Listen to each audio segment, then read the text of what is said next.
you in a couple of weeks, but I can announce the date now. That will be March 14th in Los Angeles. Steve has never been on the podcast, and many of you have asked, literally for years now, why he hasn't. He doesn't like to talk about what he's working on until he finishes his next big book, and his next book is out in February. So we'll be doing our event right in the middle of his book tour, and I'm really looking forward to that. If you know Steve's work, you will understand how much there is to talk about with him, and I will let you know when those tickets are available. Let's see. My meditation app is finally in beta. Thank you to those of you who are helping us with that, letting us crash your phones. I suspect it'll take about a month to iron out the kinks with the various phone types and operating systems. And once the iPhone build is stable, we will clone it for Android. So I'll keep you all posted on that. And now for today's guest. Today I am speaking with the philosopher Thomas Metzinger. Thomas is a full professor and director of the Theoretical Philosophy Group and the Research Group on Neuroethics and Neurophilosophy at Johannes Gutenberg University in Germany. He is the founder and director of the Mind Group and adjunct fellow at the Frankfurt Institute of Advanced Studies, also in Germany. His research centers on the analytic philosophy of mind and applied ethics and the philosophy of cognitive science. And he is the editor and author of several books. He edited The Neural Correlates of Consciousness, and he wrote Being No One and The Ego Tunnel. And in addition to being a philosopher of mind, Thomas is also a long-term meditator. So as you can hear, we have many, many interests in common. Our conversation starts on a political note, the significance of World War II for the history of ideas, and the connection between Nietzsche and the Holocaust. Thomas gives us the German view of current U.S. politics. But then we go deep into questions of consciousness and the self. We talk about the role of intuition in science, the ethics of building conscious AI, the self as a hallucination, how we identify with our thoughts, and the paradox of doing that, attention as the root of the felt sense of self, and the place of Eastern philosophy in Western science, as well as the limitations of secular humanism. So it's a very rich conversation, and it is a conversation that many of you asked for. Many of you have requested that I get Thomas on the podcast, so I bring you Thomas Metzinger. I am here with Thomas Metzinger. Thomas, thanks for coming on the podcast. Yeah, good to meet you. Yeah, we've never met, but I have followed you for some time now. I've been a happy reader of your books and the anthologies you've edited. You've done really great work in the philosophy of mind, and this has been an area that I've been interested in for some time. We might have been at the same conference at some point and just didn't get a chance to meet, but it's a pleasure to meet you virtually. I've had to live with emails by people telling me, Thomas, Sam Harris, this guy's like you. Right. I went to your website. I wouldn't wish that on anyone. All right.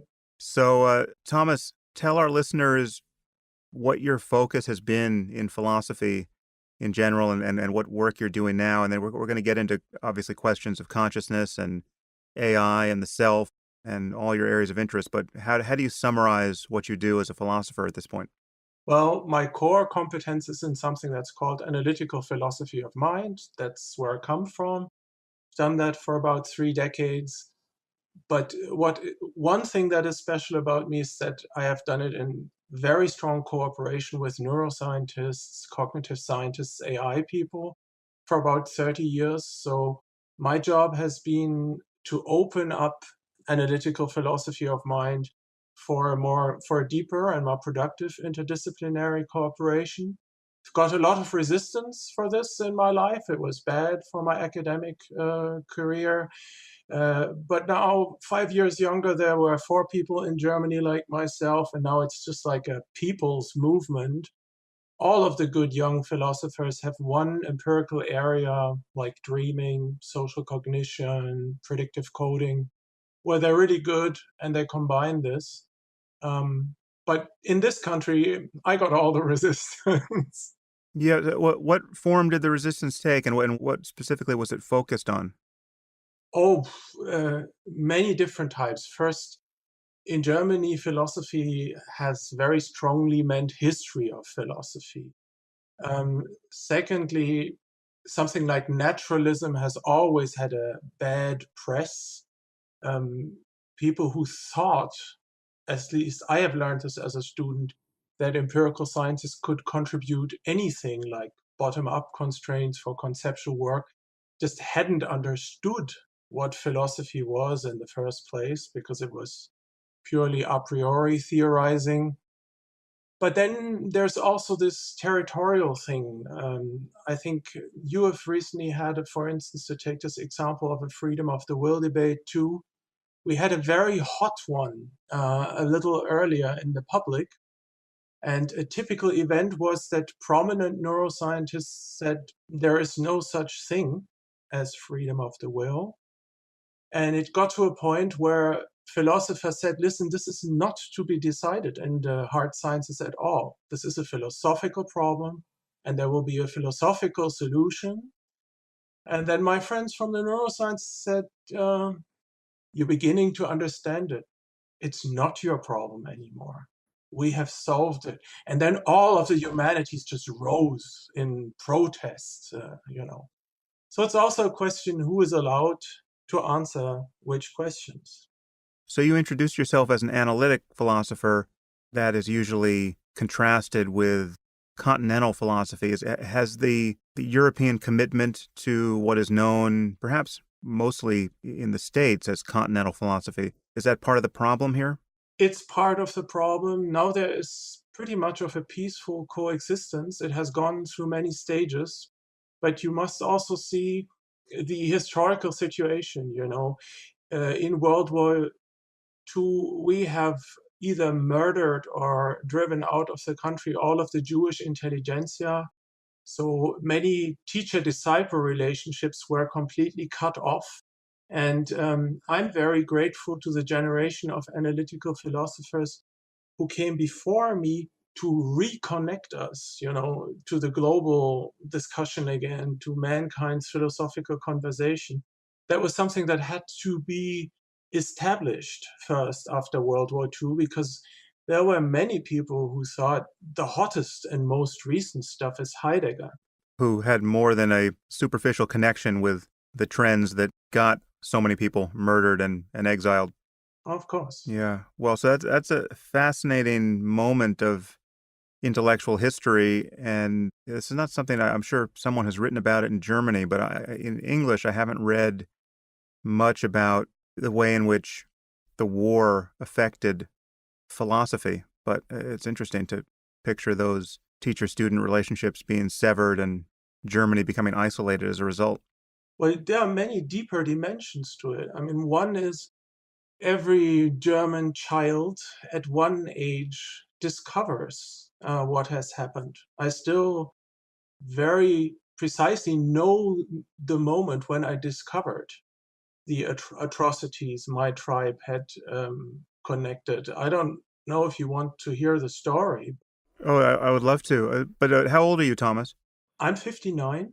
So how old were you? I was 10, and this little scholar in me was awakening. And I was getting interested in the books in my parents' shelves, and I saw there was one book they put up very high because they didn't want me to see it. And of course, the next time they were out, I put a chair on my father's writing desk and crept up there. And it was a photo book called The Yellow Star. And I saw bulldozers pushing piles of corpses into mass graves, and I saw photo documentation of medical experiments on Jews with phosphor burning away their flesh and stuff like this. And that was the moment when my childhood ended. Until then, I was living in a world of cowboys and Indians and fairy tales. And I didn't know that something like this existed in reality. So as you grow up, when I was 16 years old, I was still firmly and honestly convinced that I had been born in the worst country of the whole world, with that tribe, with that history. And there's this aftermath where you ask your parents, how much did you know? And they all tell you, we didn't know anything. And then you ask the other school children in the schoolyard, and they all say, my parents also say they didn't know anything of this. And then you ask your history teacher, and they tell you, don't let yourselves be fooled. Almost everybody knew.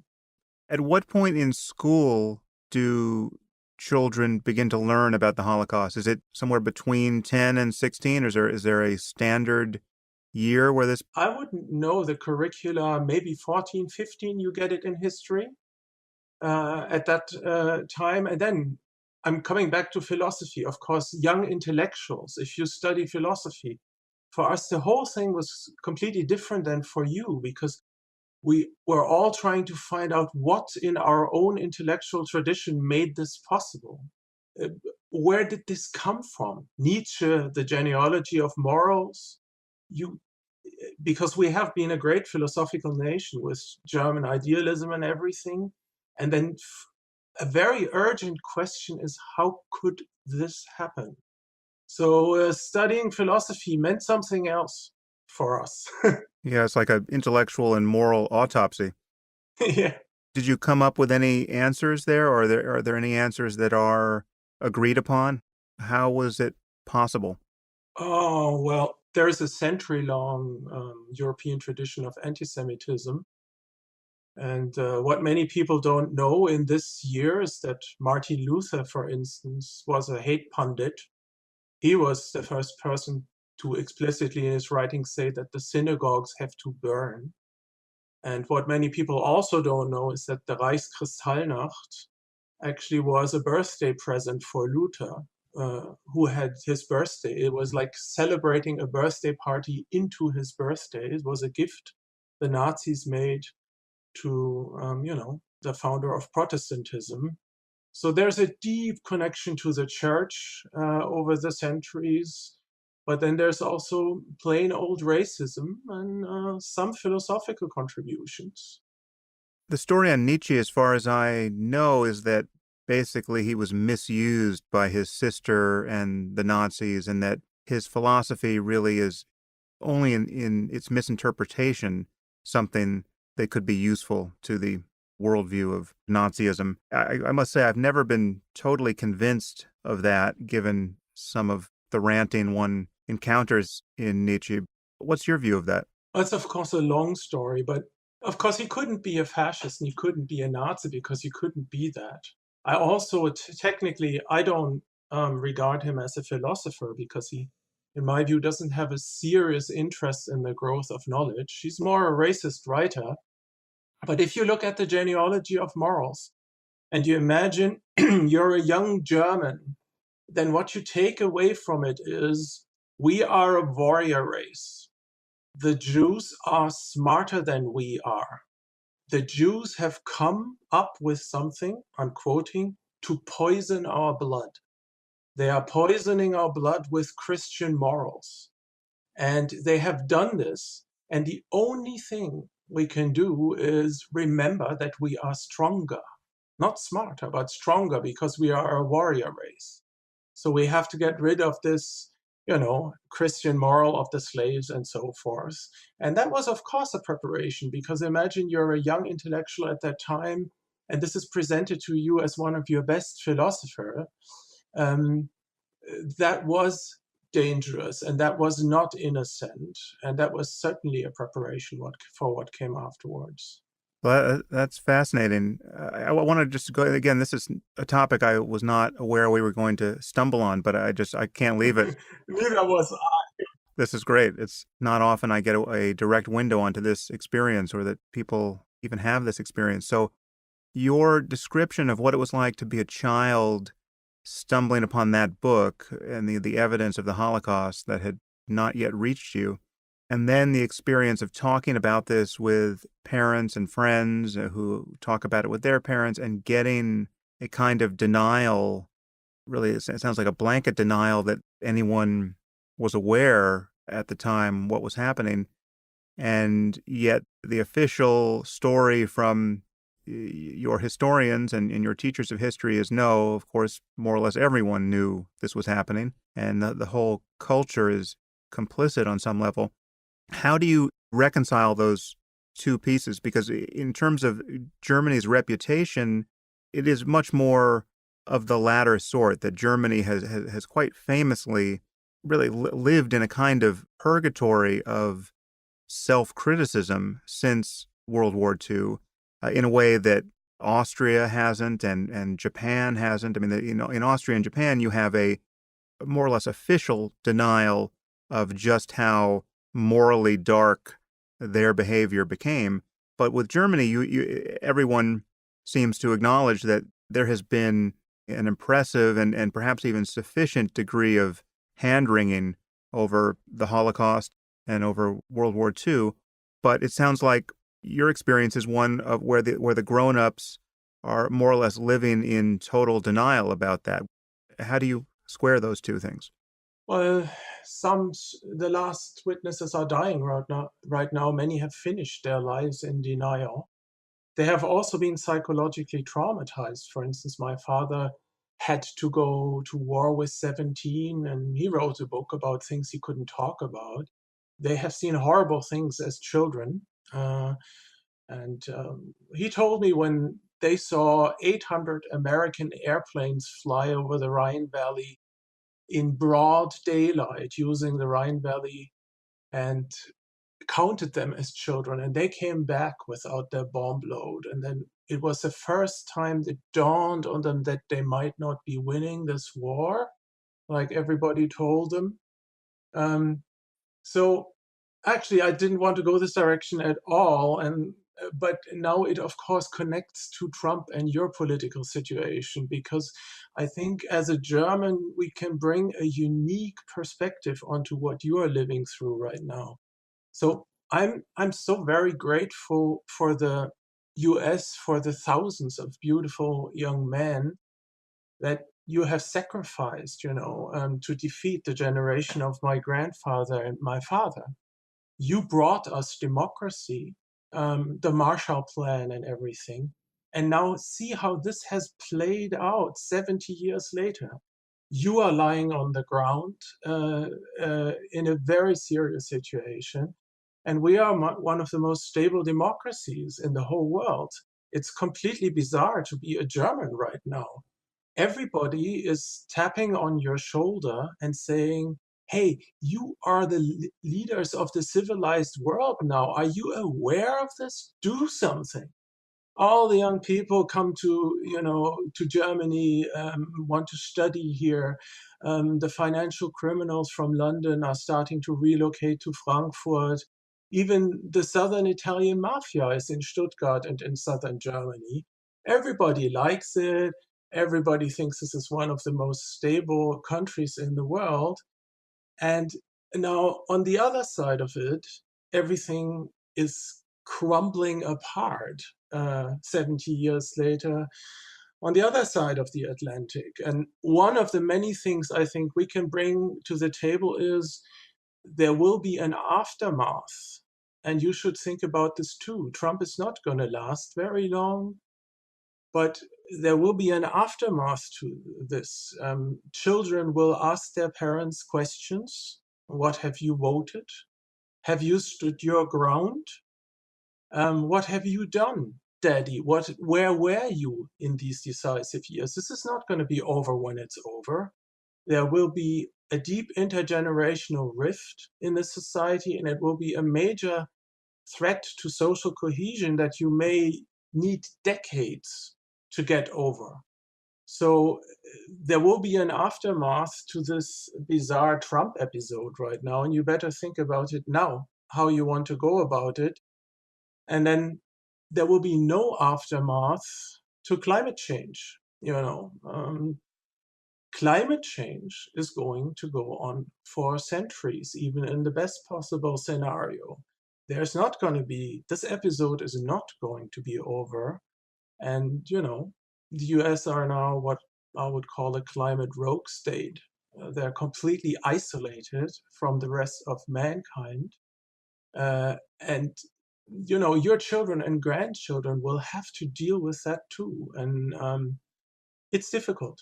We just went through this the last 70 years. Yeah, it's interesting to hear that perspective. I can tell you that what you just said about how dire it appears from the German point of view that we have elected a person like Trump to run this country, that will seem like sheer delusion to anyone who is at all sympathetic with Trump, or at least thought Clinton was terrible enough that it was just a kind of an ordinary judgment call to pick Trump over her.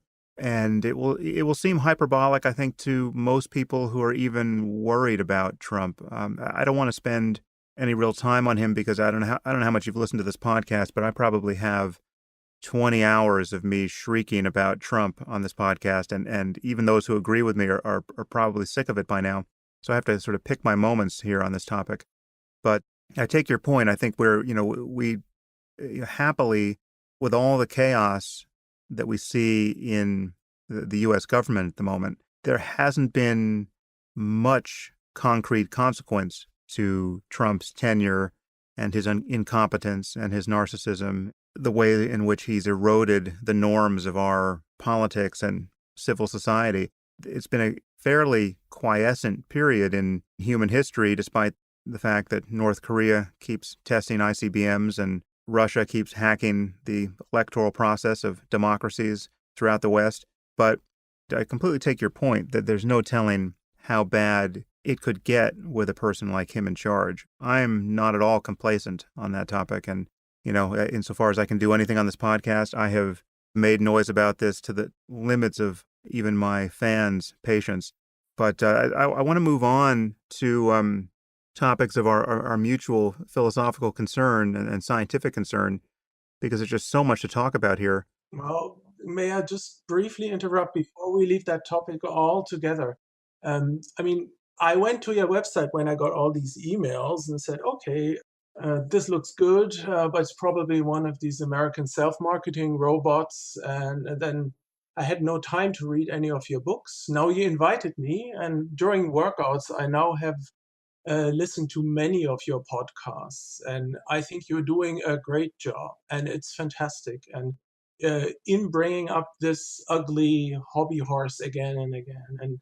And I just want to say one thing and then we can leave the topic, because we're not completely impartial and we have egotistic motives too. I don't want to insult anybody, but it's one thing if you guys wreck down your own country completely. That's one thing. It's far away. But the other thing is, of course, we all know the moron is hard to predict. I don't know who he will pick a fight with, but I'm very much afraid that he underestimates China when he wants to incinerate North Korea or something like this, And this is a very, very dangerous situation. And I find this is the last thing I want to say, and then we can leave that topic. I find myself I never thought that I would have thought something like this, but my hope is actually with the higher ranks of the American military. I know that there are some very conservative people who are decent, who have some decency. And I think that's our main hope now, that they, if the day has come, peacefully take him out of office and do not follow that order. I think that's the people we have to hope for now. And that there are some, senior persons maybe who have combat experience and who know what that really means. That is not a golf course in Florida or something like that, and that they will act. Yeah, well, obviously you as a German and a scholar of the relevant history are in a good position to warn our society what it means to elect somebody who is not disposed to pay attention to constitutional or democratic norms. But Germany in particular is aware of just how, as Timothy Snyder, the historian, said on this podcast, just how, the people go to the polls not knowing that they're voting away their freedom or that they're voting for the last time. And yet this is an experience that democracies have had. And we haven't had that in the U.S. There is an assumption that our institutions are strong enough and that the stakes are always low enough that, nothing terrible will happen when we put a selfish imbecile of this magnitude in charge. But I just think it's not a safe assumption. And I'm as, I've expressed my worries again, more or less ad nauseum on this podcast. But, I hope he gets reined in by everything that can rein him in, and the military professionals included. So, Thomas, let's start with consciousness. We have questions of intellectual and moral interest that will outlive us and have, they outlived Plato, they outlived the Buddha, they outlived everyone who has touched them, and I think they will endure. But the mystery of consciousness, how do you think about consciousness? Well, I've been in this for 30 years now. You may know that I'm one of the people who founded the Association for the Scientific Study of Consciousness 22 years ago. I think the first thing we have to understand that consciousness is not one problem, but that it's a whole bundle of problems, some more conceptual, some more empirical. And that's the first step. It's not that one big mystery out there. There's attention, there's sensory discrimination, there are conceptual issues about what may be conceivable, and so forth. And I think the consciousness community in the last 2 decades has really made breathtaking progress. We're getting somewhere. And in this one popular book, The Ego Tunnel, I've actually predicted that by 2050, we will have the global neural correlate of consciousness. We will isolate that in humans. And that's only a very first step. But I think it will not be a mystery. Life is not a mystery anymore. But 150 years ago, many people thought that this is an irreducible mystery. So you're not a fan anymore, if you ever were, of the framing by David Chalmers of the hard problem of consciousness? No, that's so boring. I mean, that's last century. I mean, we all respect Dave, and we know he's very smart and has got a very fast mind. There's no debate about that. But conceivability arguments are just very, very weak. If you have an ill-defined folk psychological umbrella term like consciousness, then you can pull off all kinds of scenarios and zombie thought experiments. It doesn't really, it helped to clarify some issues in the mid 90s. But the consciousness community has listened to this and just moved on. I mean, nobody of the serious researchers in the field thinks about this anymore, but it has taken on like a folkloristic life of its own. There's a lot of people talk about the heart problem who wouldn't be able to state what it consists in now. Well, maybe we should just state it just so that those listeners who didn't hear me speak with David on the podcast or haven't read my book, Waking Up, basically the issue is this, that consciousness, if you define it as, to follow Thomas Nagel here, the fact that it's like something to be what you are, the fact that a brain of sufficient complexity or a creature at a certain point in evolutionary terms has a subjective, qualitative perspective on the world. The lights go on. This formulation, I mean, there have been many variants of it, but famously, the philosopher Thomas Nagel wrote a paper, a very influential paper in the early 70s, titled, "What is it like to be a bat?" And he said, we may never know. A bat experience could be totally unlike our own. But if it is like something to be a bat, if you switch places with a bat, that wouldn't be synonymous with just the canceling of experience, but you would be laid bare to a different domain of experience. Well, that is the fact of consciousness in the case of a bat. Whether we ever understand it or not, the fact that the lights are on, the fact that there is a perspectival, qualitative character there, that is what we mean by consciousness. And I've always thought that is a good definition. It doesn't answer any of what Chalmers called the easy problems of consciousness. Those are separate. How does the eye and the visual cortex transduce light energy into a visual mapping of the visual scene? The hard problem on Chalmers's account is always this bit, the fact that it's like something to do any of that, because it's the transition from unconscious seeing, which human brains do and robots do, to the conscious experience of seeing, which we know humans accomplish, and at the moment there's no good reason to think our robots or computers do. And a corollary to this framing is that any explanation we get about consciousness, I mean, let's just say we open the back of the book of nature and we get the right answer about consciousness, and it turns out that you need exactly 10,000 information processing units of a certain character.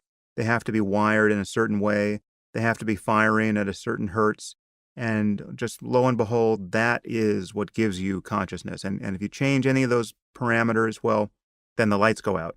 Let's say we knew that to be true. It still wouldn't explain the emergence of consciousness in a way that is intuitively graspable. It still would seem like a miracle. And that's not the way most, or really any satisfying scientific explanation works out. When I give you an explanation for any higher level property, the fluidity of water or the brittleness of glass, in terms of its micro constituents, well, then that explanation actually does run through and conserves your intuitions about how things function at a lower level so as to appear as they do on a higher level. And so it is, I would argue, even with the example you just gave of life.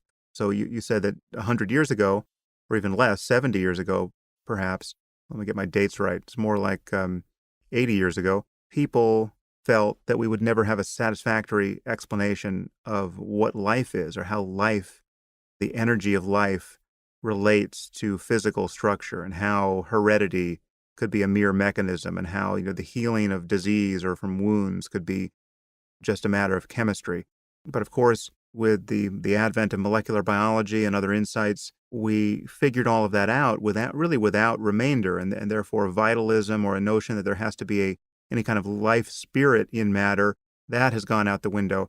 That's another analogy that doesn't really get at how mysterious consciousness is, because something like reproduction or growth or healing from injury, that really can be explained mechanistically, and our intuitions run through there. So the conceivability issue for me with the hard problem isn't so much a statement about what is true. It's not that I doubt that consciousness can be an emergent property of information processing because it's so difficult to conceive or impossible to conceive how that works.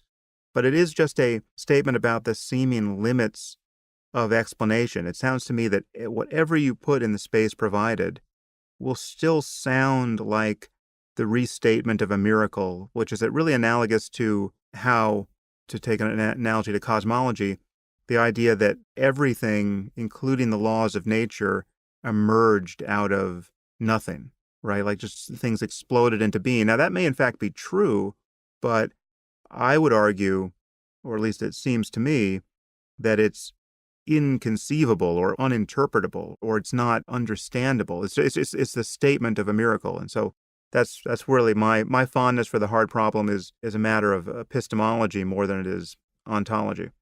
Beautiful, beautiful. You've now mentioned so many important points that I don't really know where to start. So maybe we should just start say technically the hard problem is that phenomenal properties only nomologically supervene on functional properties, but not logically. That is, the conscious properties of sweetness or redness or whatever the bat perceives is determined by information flow in its brain in this world under the laws of nature holding in this world. But there are other worlds where we can imagine that the bat is a zombie with exactly that information flow in its brain, that there could always be a functional isomorph to Sam, right? Some entity that has the same functions on a certain level of granularity, but which instantiates no phenomenal properties.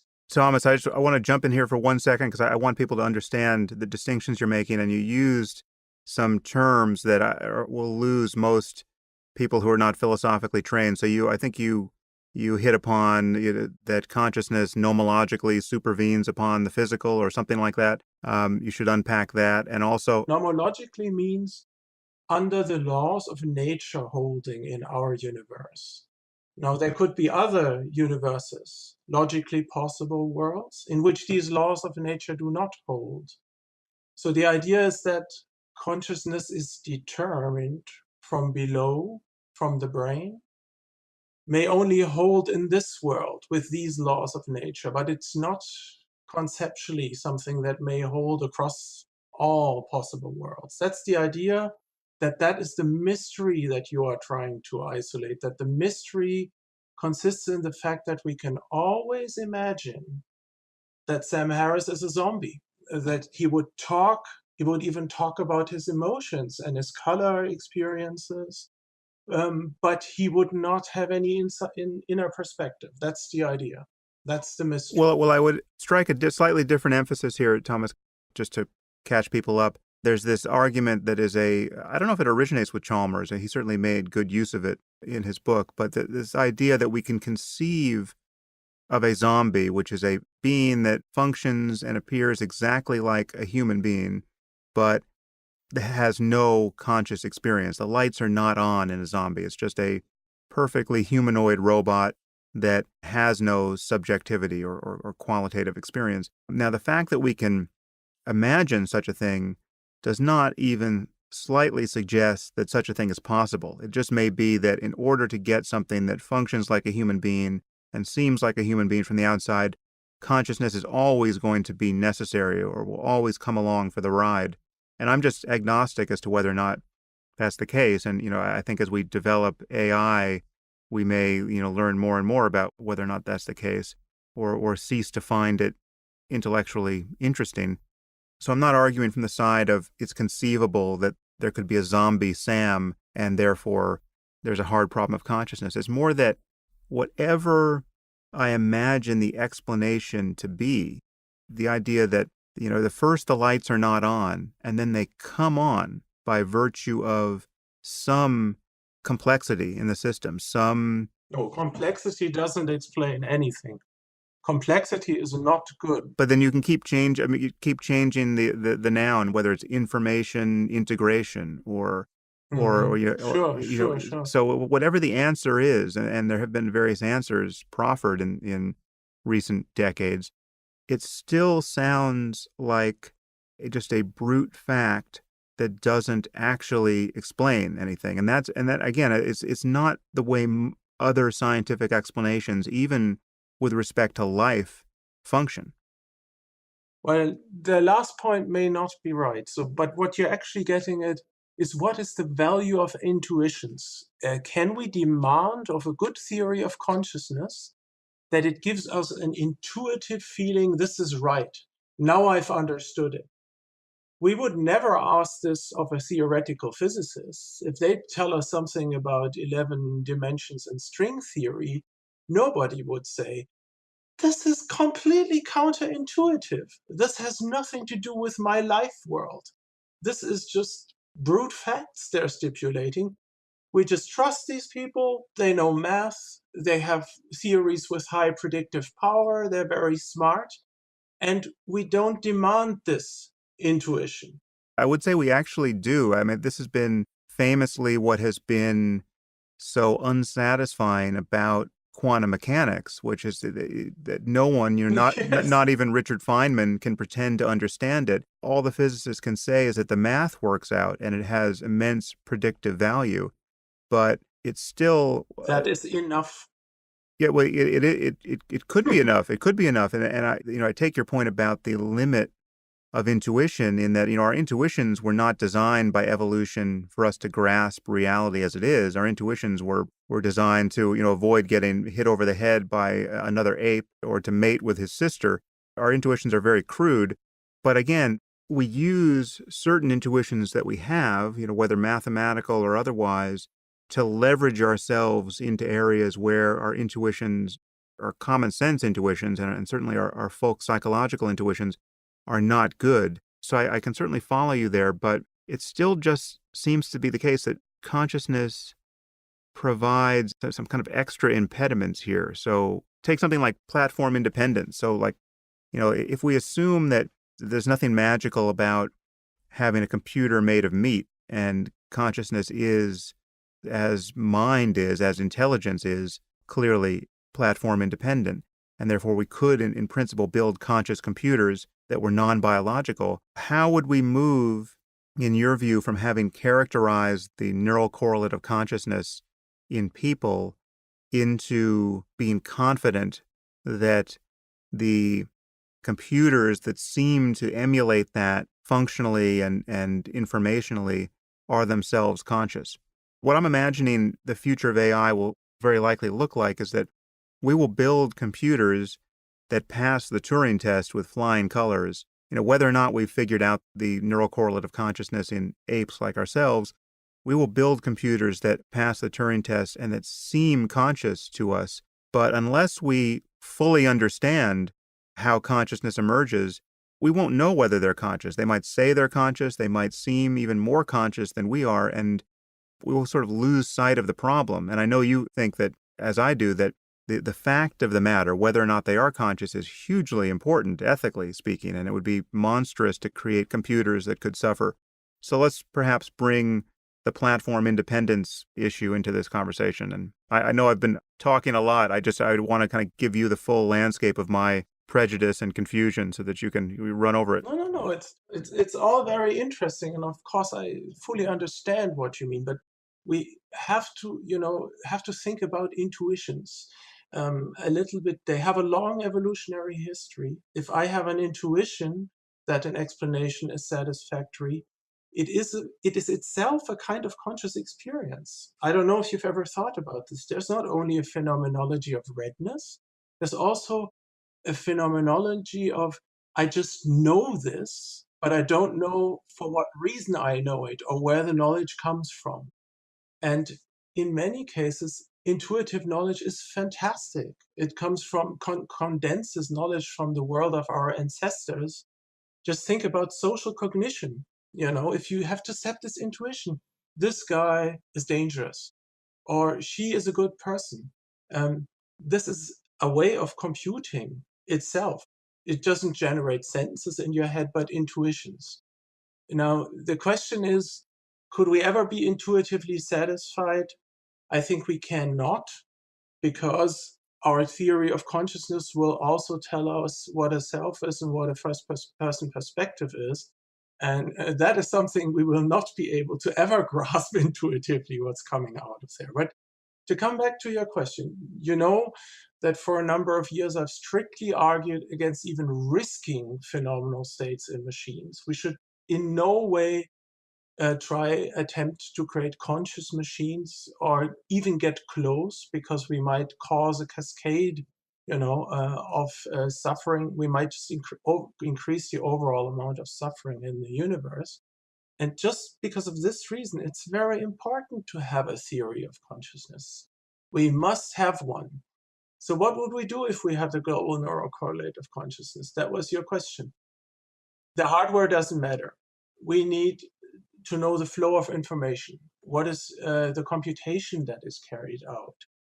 Then we have to describe this on the right level of conceptual granularity, meaning what corresponds to my experience of redness? What in that information flow is minimally sufficient for my intuition that we will never understand consciousness? What is minimally sufficient for my sense of selfhood, and so forth? And if we have that mapping from our own phenomenology to fine-grained computational descriptions, then we can see, is this instantiated in a machine or not? The problem rather is that machines could have forms of suffering or forms of selfhood that we cannot even grasp because they're so alien and so different from our biological form of conscious experience or emotion, maybe they would develop it and we wouldn't see it. Maybe it is already there and we wouldn't discover it. So there's certainly a great problem in, across spaces of consciousness, conscious experience. Just as with the bat, you're never going to understand what does it feel like to be the bat. I mean, to hear the echo of your own ultrasonic calls. Is it like hearing? I've heard people say, no, it's the dominant modality for the bat. It's for the bat, it's like seeing. Other people say, no, it's scanning a surface. It must be a tactile experience for the bat. It's like feeling a surface to fly through that echo. And that is, if it has data formats, as I call it, internal data formats that we don't have in sensory processing, that is something we will never know how it feels to instantiate these data formats. And that may be happening with your machines as well, right? Just on this point of echolocation, I don't know if this is analogous to what a bat experiences, but contrary to what most people assume, we can echolocate to some degree. If you just hold your hand in front of your face and hum, and Yes. then move your hand back and forth, you will notice that your humming reveals to you the location of your hand. So you can be a very bad bat if you want to try this at home. So let's talk Yeah, about the self, because beautiful example. you raised the topic of the self, which is another thing that people find inscrutable, and it of course relates to consciousness, and yet it is quite different. And I want to, you have written a lot about the self, and I haven't read everything you've written, but I feel like there's some significant agreement here between the way we view it and the way even traditional views that one meets in the East, like in Buddhism or Advaita Vedanta, that the self, as most people conceive of it, is an illusion. So I put that to you. I think Sure. we want to distinguish between the whole person, and I would not say that people are illusions, but most people are walking around with a sense that they have a self inside their heads, that there's a subject in the head, a thinker of thoughts, an experiencer of experience. This is kind of an unchanging rider on the horse of consciousness that just gets carried through from one moment to another and has various adventures, but is, in some sense, never quite changed by them. It's the center of the whole drama. How do you think about the self, and in what sense are people confused about it? Well, when I looked at the problem of consciousness, I thought if I was an anti-reductionist, the most interesting, the most pressing problem is what is a first-person perspective? And what would it mean for any information processing system to have a sense of selfhood and a first-person perspective originating from it? This is the really difficult problem to solve, I think. And I have, just as you, been guilty of this illusion talk in popular writings in the past. Of course, it is conceptual nonsense to say the self is an illusion, because as a term, illusion means that there's a sensory misrepresentation of something where an outside stimulus actually exists. A hallucination is something where there's no stimulus and you still have a misrepresentation.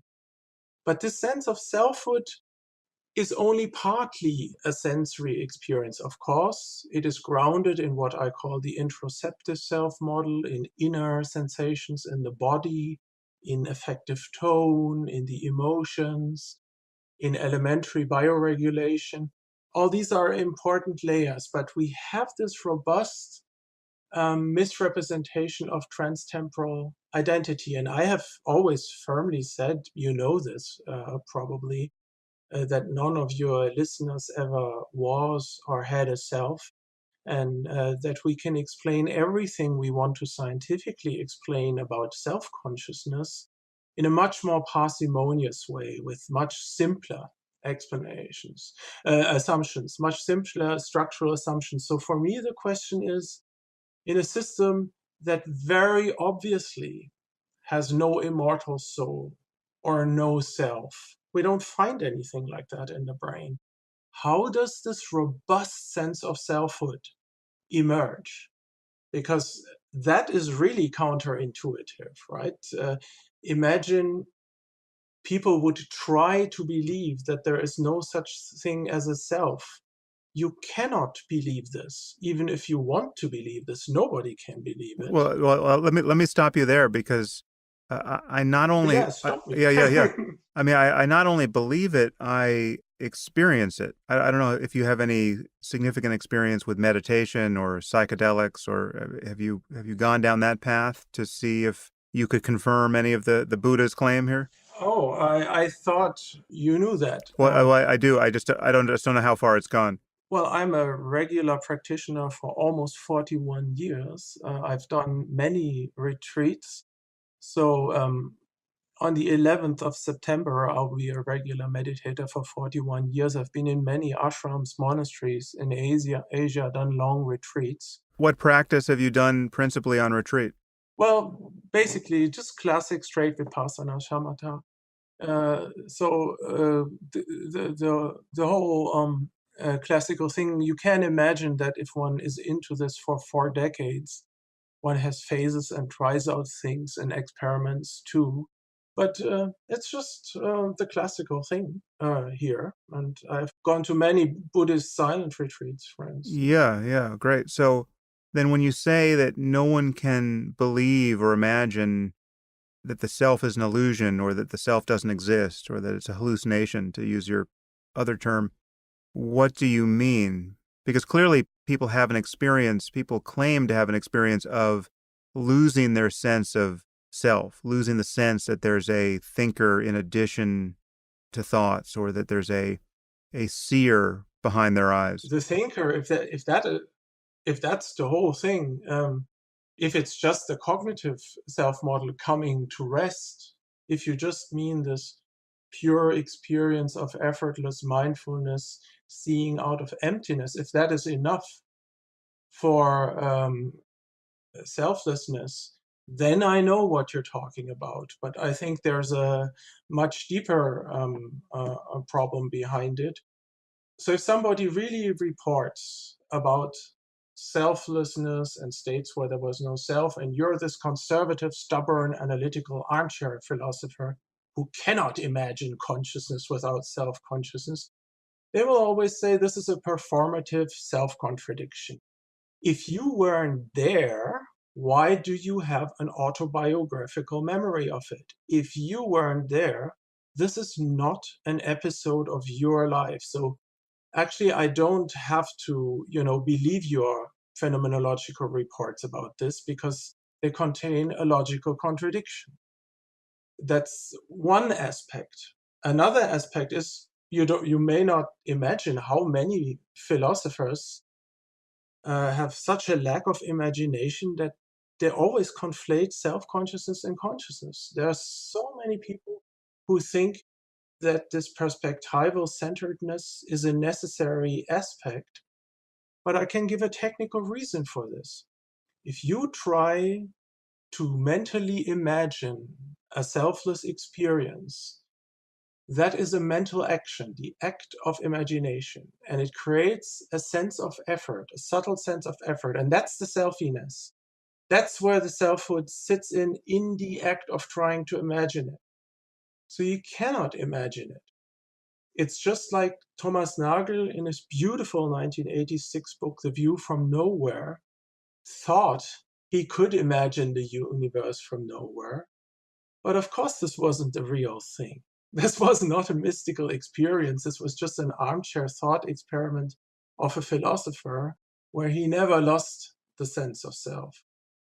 So, I mean, I'm absolutely certain that these experiences exist over the centuries and that they're also probably the most valuable states of consciousness human beings can experience. I also think that psychedelics play a major role in getting many people to take this dimension serious.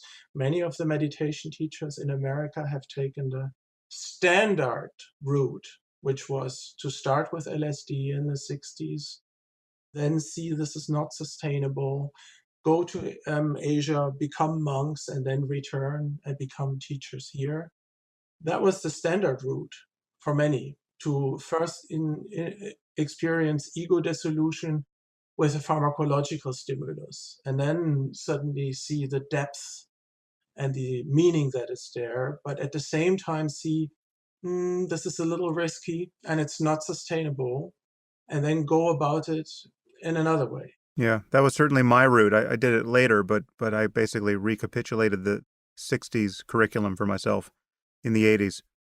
Yes, we both have, you are, I think, not so much aware of the commonalities, but we've had rough times on Pokhara Lake, but Yeah. both of us. Really? But I wasn't aware of that. Yeah. I I hope think, I hope yours weren't as rough as mine. For people who want the details of mine, they can see my book, Waking Up.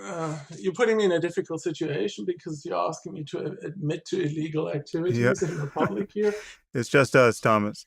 I'll just put it like that. Either you're a consciousness researcher or you are not. Uh-huh. And of course, there are many people who are just academic entrepreneurs, in consciousness research. But I think anybody who has a serious and a deep interest in these issues, they will not talk. They will just try out everything, classical hallucinogens, as well as serious sustained meditation practice. That's how you tell if somebody has a serious interest in the growth of knowledge and not only an interest in an academic career. And that's also a part of the problem with a lot of the academic research, but that's another podcast. Hmm. So Thomas, I want to backtrack to something you said before. You made a distinction between the cognitive self and other things you might mean by self. And so when I'm talking about the dissolution of the sense of self that comes with meditation or can come with meditation, you said that if that's just the self you mean, well, then of course you can experience selflessness, but it runs quite a bit deeper than that. What do you mean? How are you demarcating the cognitive self from other forms? Well, so I have this theory. It's called the self-model theory of subjectivity. There's a 700-page unreadable book called Being No One with MIT Press. It's not unreadable. It's if you are a student of philosophy, it's a wonderful book to read, and I Don't recommend lie it. to your listeners. Don't No, lie to your listeners. it's very thick, however. Yeah. Yeah. So if they can get through Chalmers, they can get through you. I start with section 8.2 before you do anything. 8.2, right. So what I'm saying is that you have no self, but that you have a self model active in your brain, a naturally evolved representational structure, and that is transparent. Transparent means that you cannot experience it as a representation. That is, right now, as you are listening to me and to Sam, you are identifying yourself with the content of your own self model, and you're completely glued into it as an organism. So what I've been interested in is this phenomenology of identification. How is the attachment created? The attachment to a thought, the attachment to an affective state, the attachment to a body. And in the last 30 years, I've treated this theory as a research program and filled in many different layers of the human self model in my research. Now, the last 4 papers I've written were on mind wandering and the cognitive self model. So the structure that I've developed a theory about what it actually means to fall into this illusion of being a mental agent, a thinker of thoughts. But before this, I've worked for many years on embodiment, and I've asked the question, which is maybe even more important, what is actually the most simple form of selfhood? I don't know if you've ever asked yourself this, Sam. What is the simplest form of having this selfie feeling? And I think if, say, you're sitting in meditation and you're in an emotionally neutral state, and there's complete quietness in your mind, there's this seeing out of emptiness, there's still this body sitting there. So I think there is an elementary sense of self that we call spatial temporal self-location, and that we've tried to manipulate in virtual reality experiments and done a lot of empirical work on. So even with the completely quiet mind, there is still bodily self-identification, and there's a deep bodily sense of self. And the question is, what forms of meditation or what hallucinogens actually dissolve this bodily here and now? That's much more fundamental. Of course, the thinker of thoughts can go. If that is enough to say the self is dissolved, I think that's a pretty accessible thing that many people can have. It's a great question. What is the most rudimentary form of self? And for me, I think it is a matter of feeling like a locus of attention, or really just attention. I mean, it's like in the Tibetan tradition, or at least in the Dzogchen tradition, in the Tibetan tradition, they talk about dualistic fixation, kind of subject object perception. And this, in my experience, can persist even if the feeling of the body disappears. So if you're in meditation and your body just vanishes, your eyes are closed, say, and most people, if they close their eyes now, they still will feel all of the perceptual signs that they have a body. They'll feel the heaviness of their body in space, or they'll feel tingling or pressure or temperature. But in various states of meditation, especially when you get very concentrated, you can lose the feeling of the body. Certainly the sense of boundary dissolves, and there's no shape at all to your body, and there's no pain or sensations. So one thing that supports the way you're going is very interesting research from dream research. There is a rare subcategory of dreams, bodiless dreams. And what we find is there are dreams where you just experience yourself as an extensionless point in space. But the interesting thing, just as you just said it, is the sense of self is stable and you can control your visual attention in the dream. So I think the most simple form of mental agency, way below symbolic thought, is actually this experience of controlling the focus of attention. That's a way of interaction. And in my last 4 papers, I've written a lot about this. And in meditation, I think if you take the standard Bendy Hasenkamp model of Vipassana meditation, you alternate between mental action and let it go. So you're mind wandering, phase 1. Phase 2, there's meta awareness. You suddenly realize, oh, I've lost it again. Then you act. Then you control your attention and go back to your breath. But then you have to do 2 more things. One is you have to let go of the subtle negative feeling of disappointment with yourself. I'm never going to learn this. I probably have a genetic deficit or something like this. And the other thing you have to let go is the sense of effort that was involved in bringing your attention back to the breath. And if you then can rest for a certain while in a non-fragmented state, in an effortless form of mindfulness, then you have no sense of self, and you will be disrupted out of this by the next mind-wandering phase. This cycle is the usual cycle for the Vipassana meditator. And the interesting thing is that you do just what you say. There is a sense of self. The biggest problem in meditation is the meditator, as everybody knows. The person that has sat down, wants a reward, has read interesting books by Sam Harris, and now there's this goal state, and now is trying to coax or manipulate him or herself into something that is rewarding. And that's a form of suffering, and it's effortful. And I think you're actually very right. The most subtle form of selfhood on the non-bodily level is at what I call attentional agency in my writings. The little experience of agency that is created when controlling your attention and of course in meditation that eventually has to go. It has to go. It strikes me that identification with anything from the point of view of attention is fairly paradoxical. It's like, how is it that we come to feel identical to a thought that has arisen? And, we haven't seen it arise. I mean, let's say you don't know how to meditate. The default experience is to feel identical to the next, what is in fact an object in consciousness. It is something that is being known from outside itself. Otherwise, you couldn't know it. Your consciousness or your attention couldn't be aware of it. First it wasn't there and now it's there, whether it's an image or a piece of language in the mind. I mean, you say something, let's say I say something that you don't agree with, and the voice in your head says, "Oh, that's not right," or "No, he's made a mistake there," and that feels like you, and yet it is just an appearance in consciousness. How do you think about identification?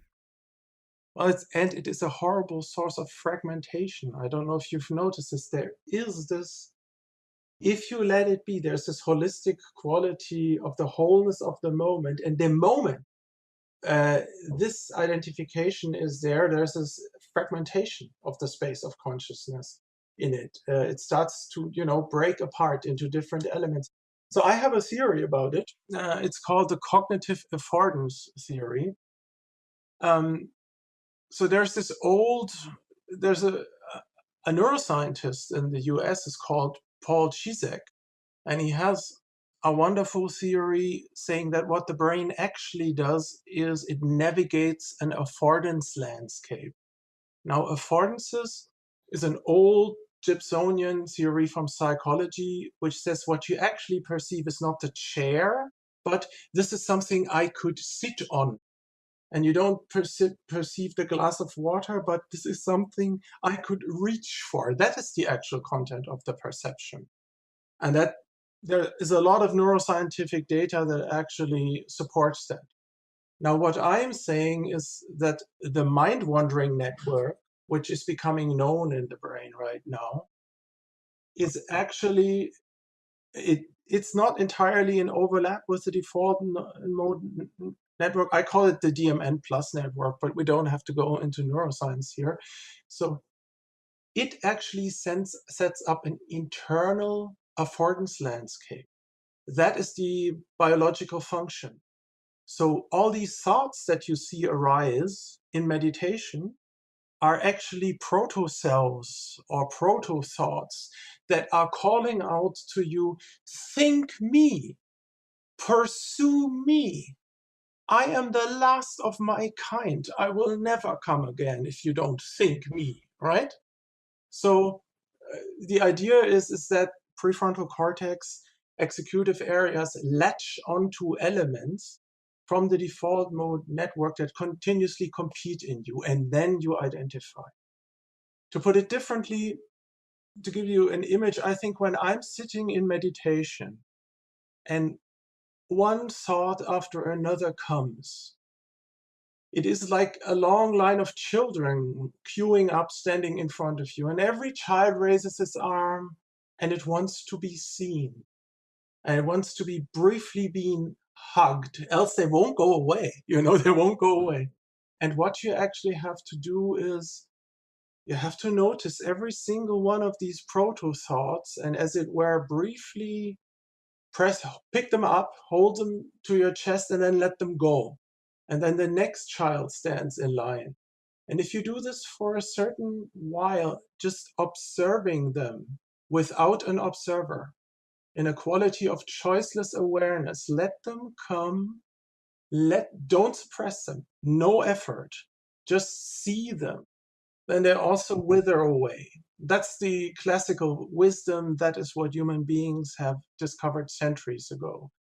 And if you do this for a certain while, after a couple of thousand children, there may be, a break in the line suddenly. So I think there is something like an affordance landscape in the brain.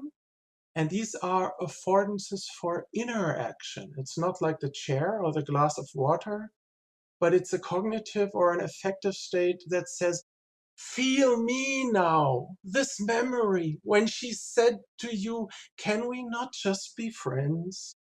And then the next thought comes and says, think me, attach me. So there's this internal competition for attention. And if you can break that mode of latching onto, then you can break the identification and you can see that what people call conscious thought actually is, at least I claim that, a subpersonal process. It is something like your breath or your heartbeat. It's a local process in the brain. And if you manage to see it without getting entangled in it, a completely new way of seeing emerges. But I guess you understand all of this very well. Yeah. Well, it's so interesting. Again, just to connect with where most people, certainly people who haven't spent a lot of time practicing meditation, will be, they'll more or less just be taking it on our authority that any of what we're talking about now makes sense, and that there is a there as far as experiencing a loss of a sense of self. But I've often thought that people actually lose their sense of self all the time, much more often than we give them credit for. We have a phrase like to lose oneself in one's work. You're concentrating on something and there's no distance between you and the thing you're fixated on. And then the time flies. And this happens in athletics. It happens in many kinds of peak experiences. And these have been called flow experiences. But even in just the ordinary experience of being distracted, even in the most fragmented way, I feel like the sense of self is often dimmed to the point of nothingness, because it's not like there is a self there and meditation destroys it. There is no self there. There's nothing to destroy. And so people, without the experience being vivid to them, they're often experiencing this interruption of the self sense again and again when they get diverted into anything, whether it's by a thought or by a use of attention. They get fixated on something. It's only retrospectively that when they come back to themselves that they feel that they have a self that has been carried through in each of those moments. In fact, you use this somewhere. You draw the analogy to anosognosia, where people can be paralyzed, Yes. and based on neurological injury, this usually happens in women, strangely. The neurologist V.S. Ramachandran has written about this a lot, but injury usually to the right parietal cortex will lead to a hemiplegia on the left. The person will not be able to move her arm, but there can be a total denial of this ability. It has to be Beautiful, yeah. more injury than just the parietal. You need frontal injury there as well. But there's the denial seems to come with the parietal injury. So you have people who are completely unaware of this deficit and can be made aware of it for the briefest amount of time. But you draw the analogy from anosognosia, this denial of paralysis, to a kind of denial of just what it's like to be us in terms of the Yeah. self model. Yes, I mean, it's beautiful that you bring this up. A very interesting question, just to continue your line of thought, is could we suffer from something like introspective neglect? Could we have systematically blind spots, inbuilt blind spots, in not noticing the discontinuities in our sense of selfhood?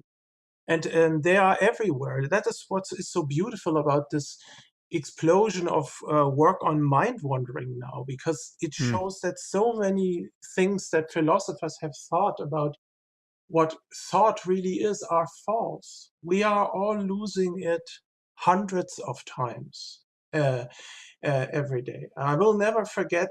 Um, I gave a talk to eminent analytical philosophers about mind wandering and how often we have these spontaneous task and unrelated thoughts.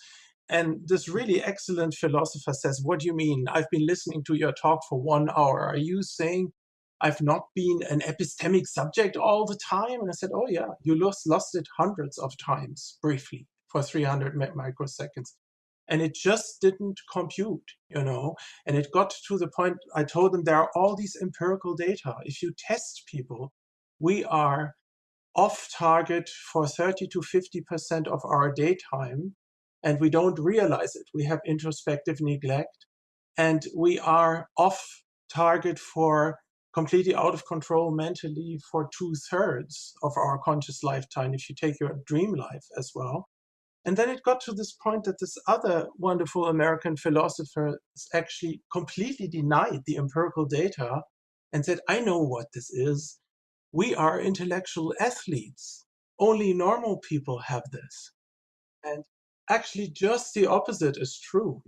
They are, as top-notch intellectuals, so unaware and so immersed in their cognitive activity that they don't see this. And the beauty of this new mind-wandering research is that it shows how discontinuous this mental level of selfhood actually is.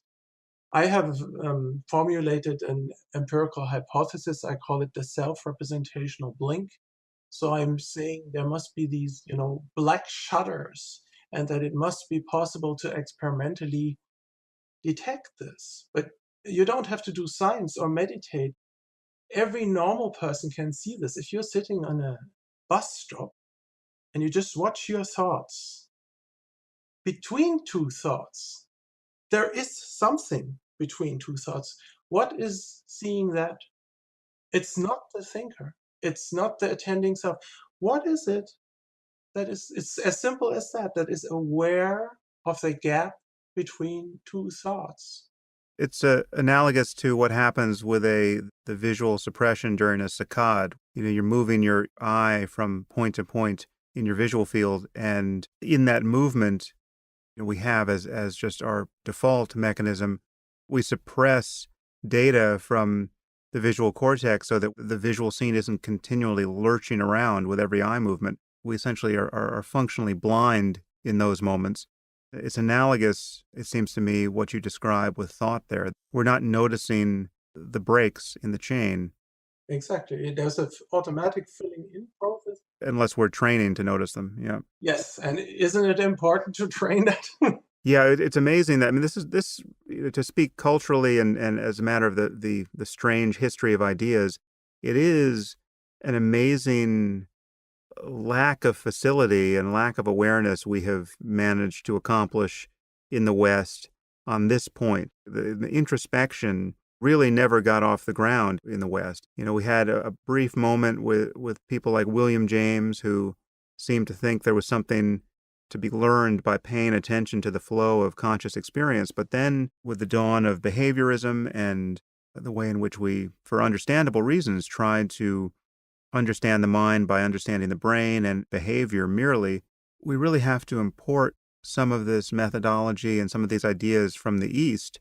It's perhaps not an accident that science as we know it was born in the West, but in the East there really has never been any question that there's something of importance, both psychologically and ethically, to be understood, and it can only be understood directly by turning our powers of awareness upon themselves, upon experience directly. We also have to see, the human self model is a product of evolution of millions of years, but it opened the door, as opposed to the chimpanzee self model, into cultural evolution. But this process is not in our interest. It also creates a lot of suffering.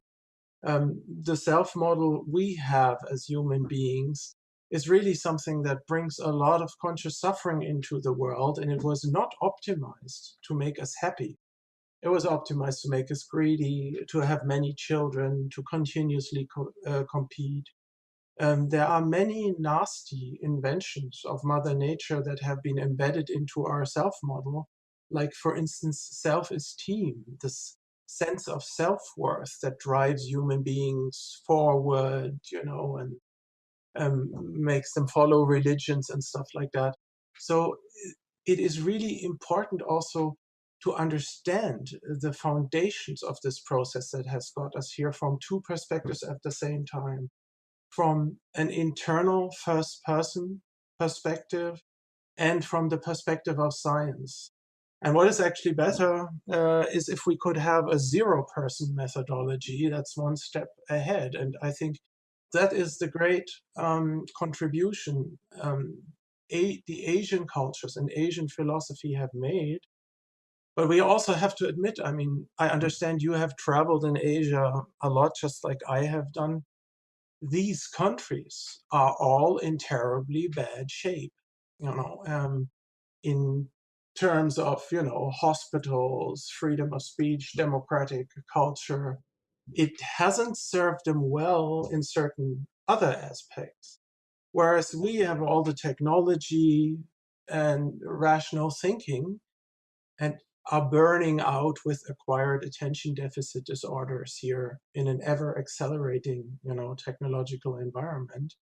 So the question actually is can one get this together in a secular way, in a really productive way, in an evidence-based and rational way?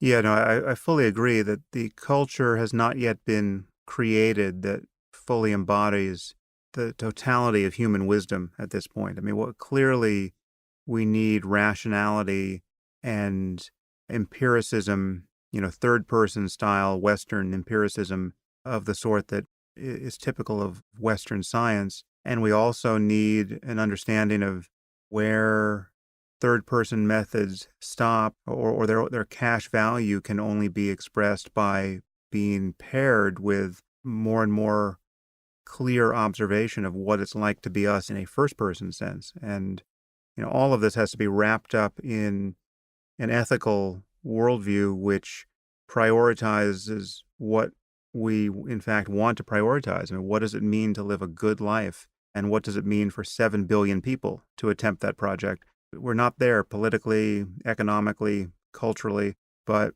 I view it as a kind of, it just has to be an ongoing conversation that does not respect cultural and geographical and linguistic boundaries. We have no right to be provincial anymore, and we just have to take the best ideas wherever we find them. That's very nicely put. But I think, I mean, if you want to take a little walk on the darker side too, that this is happening. What you've just described is happening. There are hundreds of thousands, probably millions of people on this planet already trying in their own way to do what you just said. But then again, I think mankind really has to go to a sort of bottleneck in the next 2 centuries. There are all these things happening in the outer world. Everybody knows this: climate change, population growth, and so forth. But there are a lot of difficult things also happening in the inner world. So, what science brings is, for instance, insight into our own mortality. And we are all deeply, 80% of humankind on this planet are deeply anchored in systems of mortality denial.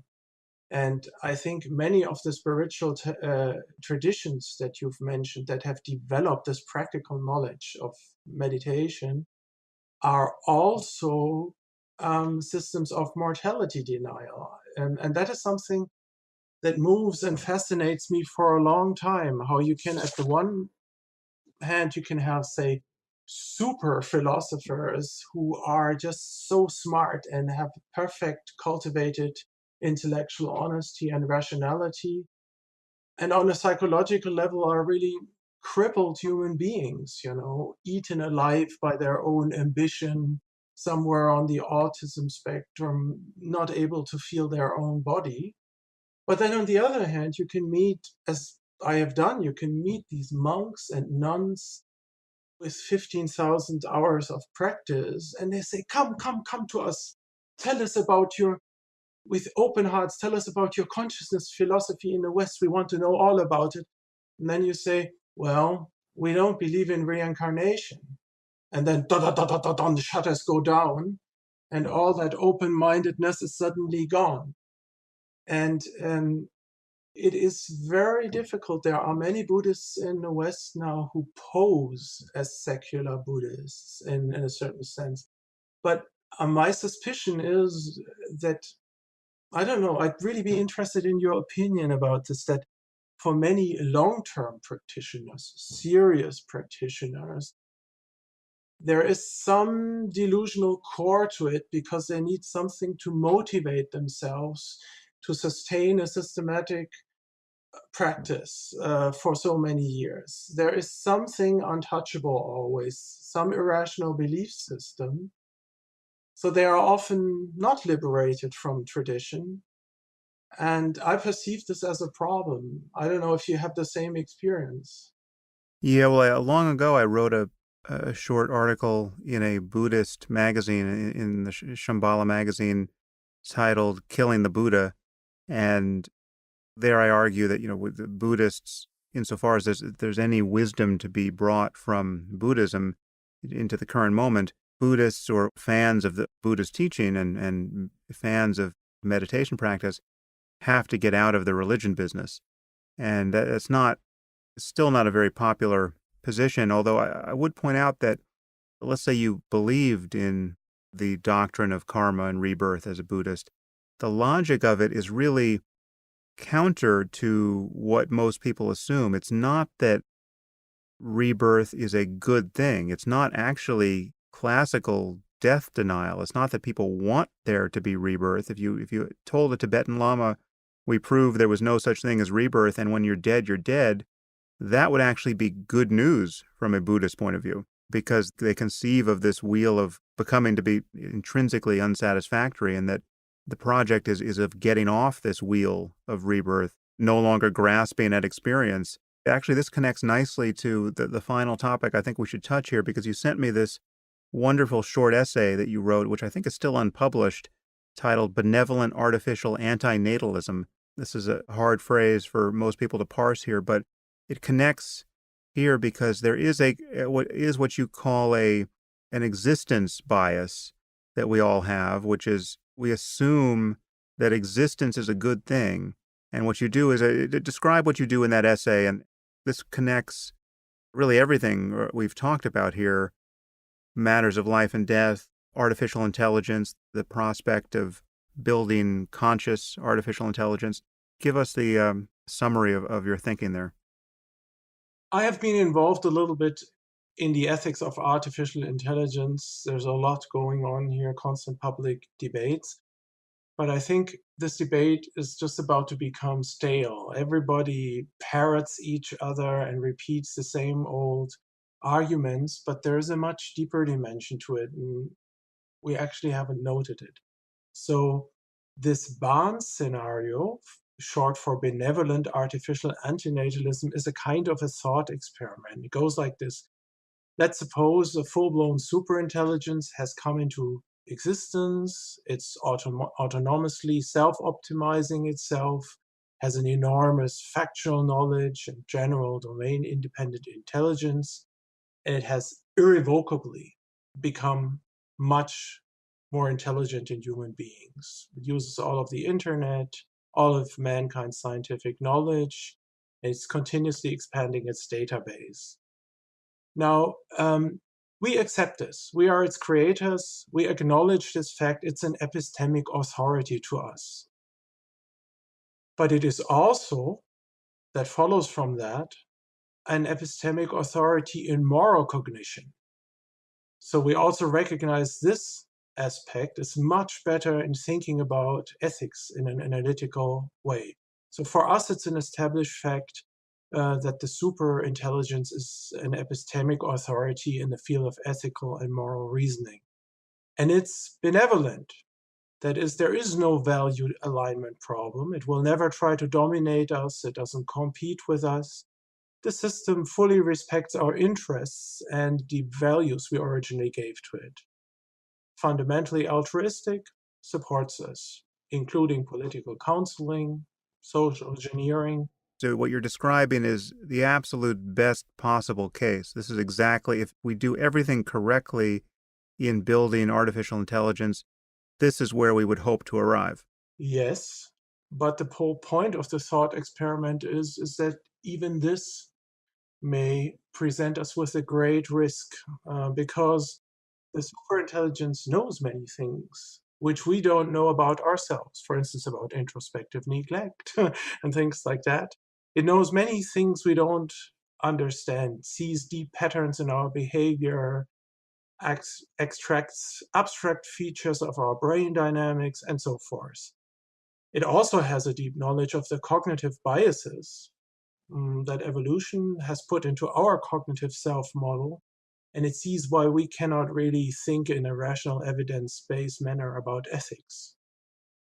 But it also knows something else. It knows that the conscious states of all sentient beings which emerged on this planet, if you look at them from the outside, are much more frequently characterized by suffering and frustrated preferences than these things would ever be able to discover themselves. So it knows that through the evolutionary mechanisms of our self-model and the self-deception that is built into our nervous systems, we cannot discover this. So it concludes we are unable to act in our own enlightened best interest.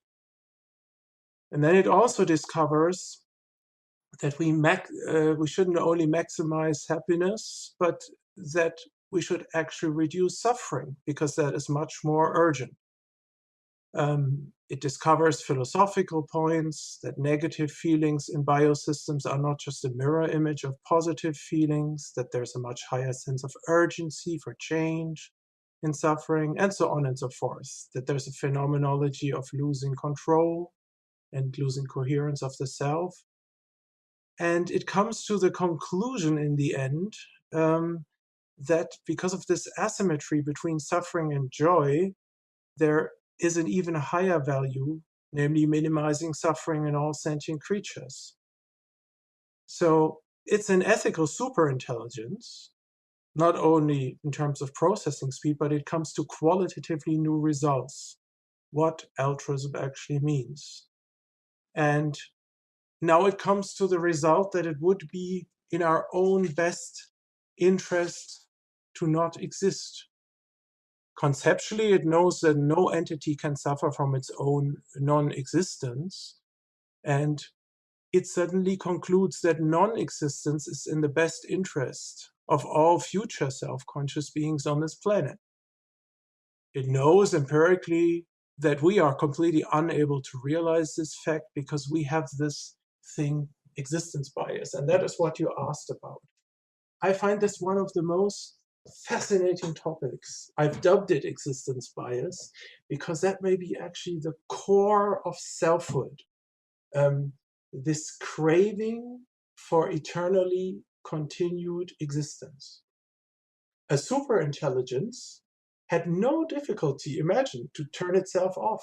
If it came to the rational conclusion, it would be best to not exist anymore, a superintelligence would do that. But we are these biological anti-entropic systems which have this horrible craving for existence and this fear of death built into us.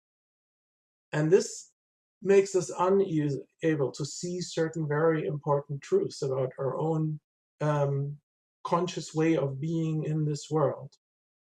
And the interesting project, I think, would be to understand what that existence bias is. If we look at the best computational models of the human brain we have right now, there's a continuous prediction going on, a top-down prediction that you will still exist in 100 milliseconds and that you will still exist in 5 minutes. And then through a process that's technically called embodied active inference, we change the world to make this hypothesis come true. And that is really, I think that is the core of selfhood in beings like us, this craving for existence. And I think it's very important scientifically, as well as in terms of spiritual practice, to arrive at a deeper understanding of what that actually is. What is this craving for existence? Have you thought about it, Sam? Not much, frankly. I mean, I see obviously it in myself, but it is paradoxical. For instance, when you think about what worries you about death, most people assume that losing experience, having the lights go out, is part of the problem. But of course, we do that every night we fall asleep. There are very few people who are clutching the sheets in terror as they drop off to sleep because they don't want to lose their seeing, hearing, smelling, tasting, touching, thinking experience. And in fact, those nights where you can't lose it and you're suffering from insomnia, that becomes its own torture. You just want the lights to go out, as quickly as possible. So we're not afraid of being subjectively canceled. I would leave aside for the moment whether or not sleep is analogous to truly losing consciousness. I'm actually not so sure, but there's no question that from the point of view of most of us, it seems to be an experience where your life is totally interrupted, which is to say you don't subjectively exist any longer, at least for the periods of deep sleep. So we're not worried about that. And then in order to get a handle on what does worry us, we have to think about all of the things we'll be missing. We think about the people we love being bereaved and missing us. And then we think about the future states of the world that we won't be around to see. But again, that is somewhat, just to follow the logic of your AI here, we non-existent people can't suffer. And so we won't actually be suffering our own absence any more than we suffered over the fact that we weren't around 1,000 years ago or 100 years ago. I mean, the fact that you weren't in Paris in the year 1850 doesn't bother you, presumably. So why should it bother you that you won't be there 100 years hence? Or why should it bother you that you're not there right now? Paris is getting along without either of us at the moment perfectly well, and we're not there to experience it. So this existence bias is somewhat paradoxical, though I certainly feel it. I guess there's two things I want to ask you about in this thought experiment, because there are a couple of assumptions there that seem to motivate it. One is that there is an asymmetry between the ethical significance of suffering and well-being, right? So that suffering is much worse than well-being is good, or at least potentially good. You don't really open the door to the possibility that whether or not there is this asymmetry now in terms of the creatures that exist, it may not be something that need be there for all time, because presumably there is some way of creating minds that are far happier than our own. Some future generation of humanity that is more integrated with its machines or has genetically engineered itself to suffer less and spend more time in awe at the beauty of the cosmos. There's some way of improving our circumstance with the help of this very benevolent AI that would make life more reliably worth living. Are you actually skeptical about that? For the large number of sentient beings on this planet, yes.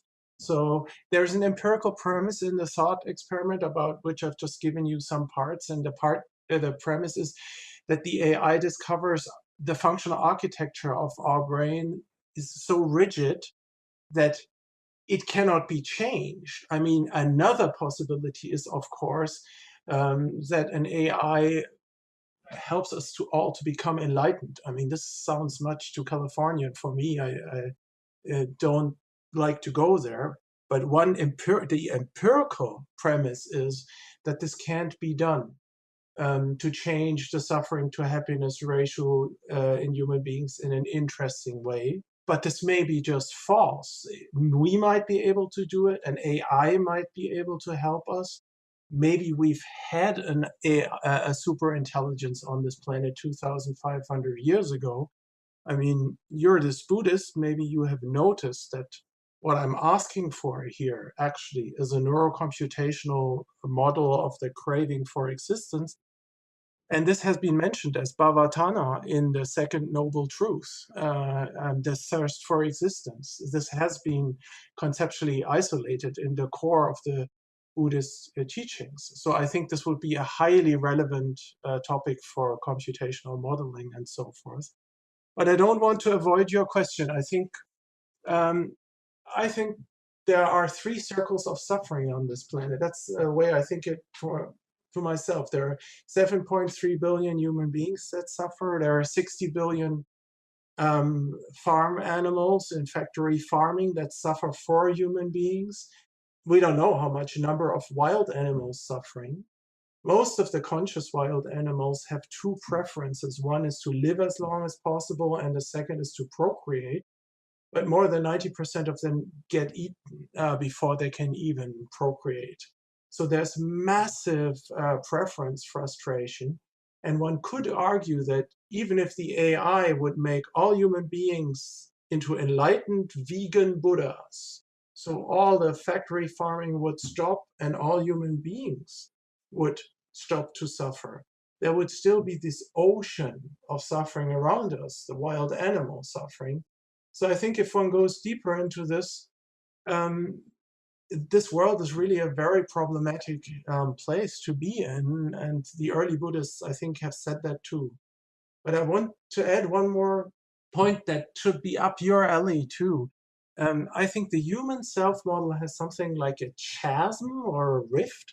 So we have this low level self model that implements these high biological imperatives, which say you must not die under no circumstances. We are survival machines optimized for millions of years.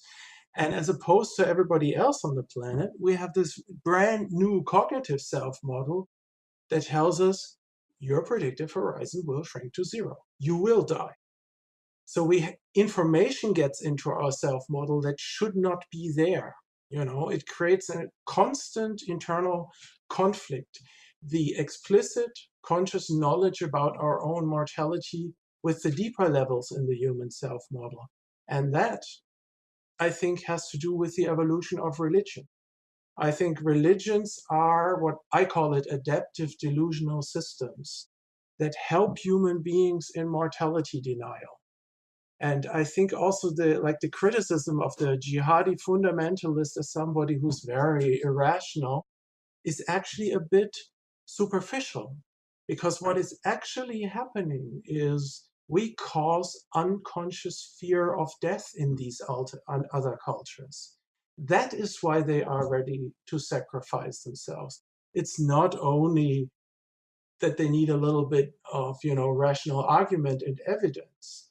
It's a very deep mechanism uh, in their self model that gets touched unconsciously if they see how we live and what science tells you about the brain and all of that. Thomas, I would just add there, though, that if you really believe in paradise, in this case, to connect with the example of a jihadist who's willing to sacrifice his life, well, then it becomes a perfectly rational thing to do. There's not much to overcome. If your denial of death is so explicit and persuasive to you that because you have a belief that death isn't real, right? It's a denial of the significance of life. This life is meaningless when you weigh it against eternity. I think a psychologically normal person who would be in the throes of death denial and suffering this existence bias you discuss in this other context with a different belief system is quite happy to die because he knows that he's going somewhere better. Right. That's what worries me about the consequences of these specific ideas. I mean, these memes are contagious. It's possible to acquire this belief even relatively late in life, and it changes the operating instructions of a human life totally. It makes it completely rational Yes, of to course. sacrifice your life and, in this case, kill as many infidels or apostates as you can in the process. And it remains rational given certain assumptions. I fully agree with everything you say. It's excellent that you bring it up, but I think in this historical phase, that is actually one of the deepest problems we have as humankind, that about 80% of us are still somehow anchored in metaphysical worldviews, images of man, in some delusional system that works for them as their form of mortality denial. And now science and modern philosophy is taking all this away from us. As a matter of fact, it already has taken it away. And that's the problem. That's also the bottleneck I've been talking about for the next 200 years. Because against these viruses, these contagious delusional models of reality, just as you've analyzed it, rational argument doesn't help. And the big question is, of course, what will help, and maybe understanding their suffering, and what really drives them into identifying with these, I like to call them alternative ontologies too. That would help. But you've already, you're already suspicious. I'm pretty pessimistic that we can achieve this on a global level. And you know that I'm active in the Giordano Bruno Foundation in Germany, so like the Brights in America. And I think, don't you agree that a lot of secular humanism this day is a bit superficial? I mean, you get these people who proudly declare, I'm an atheist, I don't believe in God, I believe in evolution, and I'm not afraid of dying. And then they think they're cool. Then there's a certain complacency, and I think that is enough already. And it's not enough.